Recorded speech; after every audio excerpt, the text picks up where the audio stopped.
Latvian brass, ladies and gentlemen. And good morning.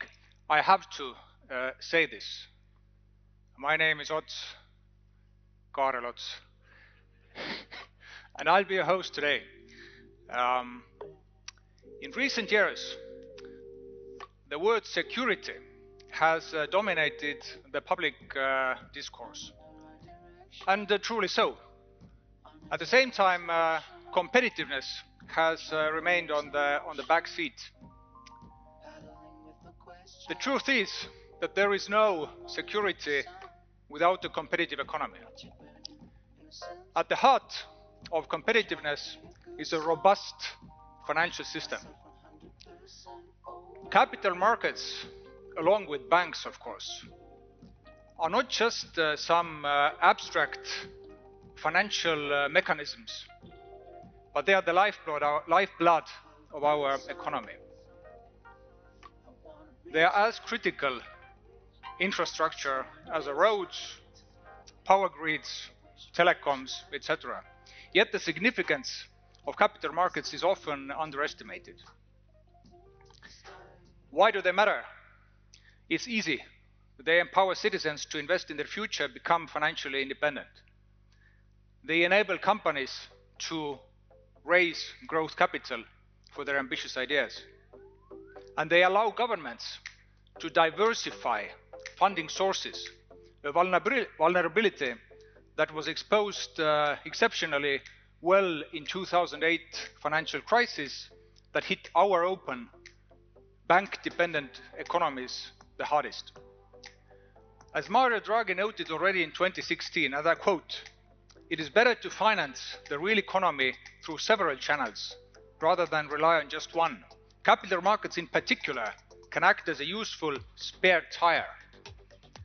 Yet here we are, a decade later, and 75% of all corporate financing in Europe still comes from bank lending, exact opposite of the US model. A key metric for assessing the health of capital markets, I think you all know. You take the listed instruments on the exchanges and divide it by GDP, market cap to GDP. When you now line up all the European countries, in the middle there is the EU average. We combined, we trail the EU average by a factor of 4, roughly. And the EU average lags the US by a similar number. There are several positive developments, though. First, our equity culture with financial literacy is slowly but steadily growing. Our bond market has really picked up already in 22, I would say, making records, and the interest income or the interest revenue has more than doubled for the investors. And third, our regional cooperation among Estonia, Latvia, Lithuania is advancing. We are part of MSCI Baltic Index from 23. This is the first time in Europe that there is a regional index introduced. From this year, spring, there was a new index introduced, again by MSCI. It's called Advanced Frontier Market, meaning that we almost cover all the criteria except size and liquidity. So why does it matter? A big chunk of all passive investing, ETFs, assets under management, tracks these indices. So whether we like it or not, size matters. And meeting these size criteria helps us move from frontier, that these both indices that I mentioned still are, to an emerging market. Just a nice number, the difference between passive capital that goes into frontier and emerging is 200-fold, 200 times. We have had 33, 34 years to develop not only the capital markets, but also market economy, capital pools, market infrastructure. Just put into things into context, the Swedish exchange celebrated their 170th anniversary for their stock exchange. So some things need time. I think it was Mark Twain who said that history doesn't repeat itself, but it often rhymes.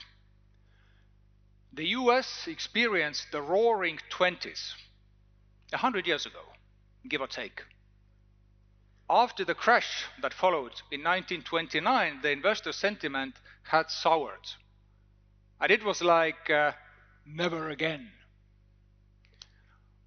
After the World War II, Wall Street launched a campaign.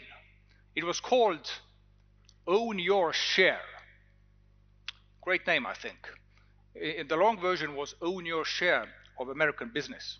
It ran from the 50s for almost 20 years, encouraging citizens to become shareholders in American business.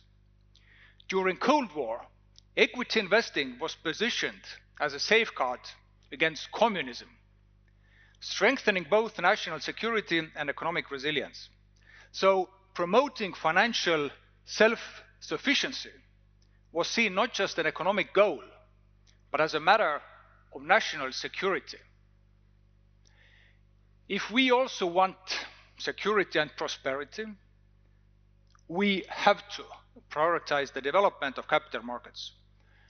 Don't get me wrong, the heavy lifting has been and will be done by the private sector, but I believe the governments can also lead by example, by creating a clear capital market strategy, by accelerating the financial literacy development, and by creating a supportive financial environment for long-term capital. Good examples are contagious.